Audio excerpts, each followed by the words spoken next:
Bismillahirrahmanirrahim. Assalamualaikum warahmatullahi wabarakatuh.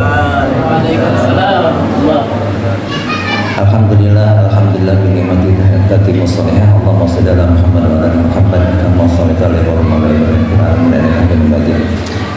Bapak-bapak, ibu-ibu, jamaah salat Isya dan tarawih rahmati Allah Subhanahu wa taala. Bingung kalau yang terakhir ya. Udah habis materinya sama yang sebelum-sebelumnya. Namun saya hanya ingin membuat sebuah perumpamaan, yaitu saum kita, yaitu puasa seekor ular dan seekor ular ya.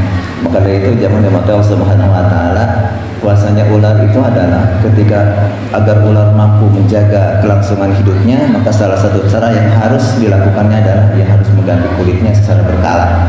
Maka ular tersebut secara berkala akan mengganti kulitnya, dan untuk mengganti kulit tersebut maka ternyata ular tersebut tidak serta-merta langsung bisa menakalkan kulitnya, akan tetapi ternyata ia harus melakukan puasa dalam beberapa waktu. Maka setelah puasa ya barulah bisa kulit luarnya dia keluar ya. Nah setelah itu maka ular tersebut sudah mengganti kulit, akan tetapi apa yang terjadi? Akan tetapi yang terjadi adalah tabiat semuanya sifatnya tetap seperti ular.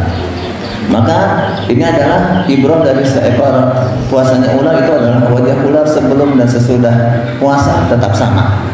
Ya, nama ular juga sebelumnya tetap saja sudah mengeluarkan kulitnya, tetap saja namanya ular juga. Dan juga cara bergeraknya, ya, cara makannya, semuanya itu tetap sama seperti tabiat-tabiat sebelum-sebelumnya.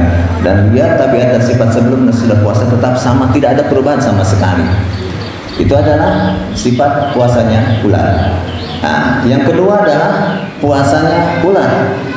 Ulat kita tahu semuanya. Mungkin diantara kita kalau melihat ulat merasa geli, gitu, takut, jijik dan lain-lainnya. Dan sifatnya ulat itu ternyata rakus, memakan, segala dimakan semuanya. Ya, semua pohonan dimakan sampai habis. Rakus ternyata tuh. Akan tetapi apa yang terjadi? Ketika ulat tersebut merasa bosan, maka ia akan mengasingkan dirinya. Ya, ia mengasingkan dirinya, ia berpuasa. Ia berpuasa, ia mengasingkan dirinya, lalu ia membuat kepompong, ia betul-betul menjaga ya perutnya, ya laparnya, membuat kepompong, matanya, dan lain-lainnya, ya sehingga ia berpuasa sehingga selama beberapa waktu yang lamanya. Setelah itu apa yang terjadi? Yang terjadi ternyata begitu keluar dari kepompong yang tadinya seekor ular menjadi seekor kupu-kupu yang begitu indah. Jamaah dan mati Allah Subhanahu wa taala, maka setelah berminggu-minggu berpuasa maka keluarlah kepompong tersebut menjadi seekor kupu-kupu. Kini sang ular setelah berpuasa dan menjadi kulitnya yang mengganti ada perubahan pada tabiat dan kebiasaannya.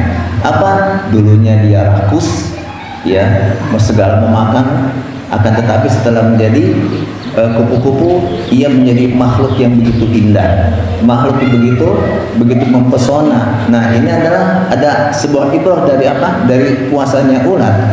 Wajah ular ya sesudah puasa berubah indah mempesona.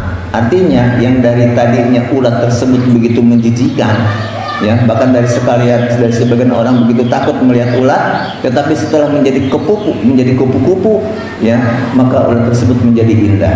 Lalu yang kedua, nama ular asalnya disebut ular sekarang menjadi kupu-kupu. Selanjutnya makanan ular sesudah puasa berubah, yang tadinya segala makan makanan ya, daun-daunan, tetapi setelah menjadi kupu-kupu apa yang dihisap? Ternyata yang dihisap adalah madu ya.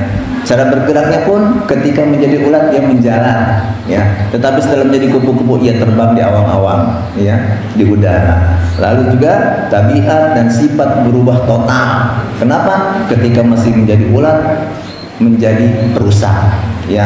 Mungkin ibu-ibu yang punya tanaman, aduh ini tanamannya nih dimakan ulat, kesel tanam ulat ya, atau dibuang gitu.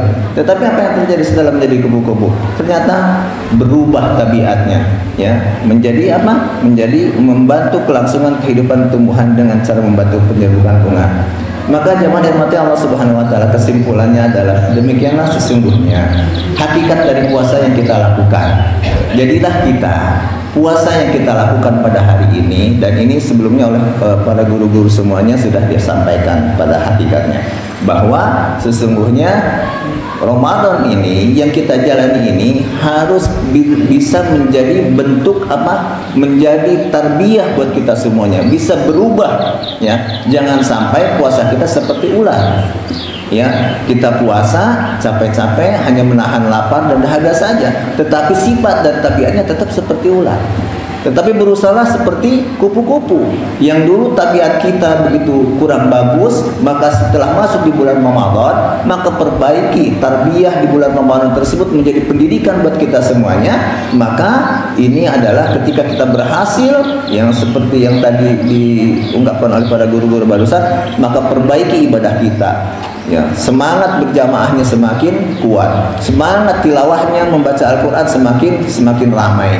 Ya, maka dari itu, ya intinya adalah jadilah kita menjadi manusia yang bisa merubah diri kita, bisa memperbaiki diri kita semuanya. Hari ini lebih baik daripada hari yang kemarin. Aku lupa lihat. Astagfirullah. Assalamualaikum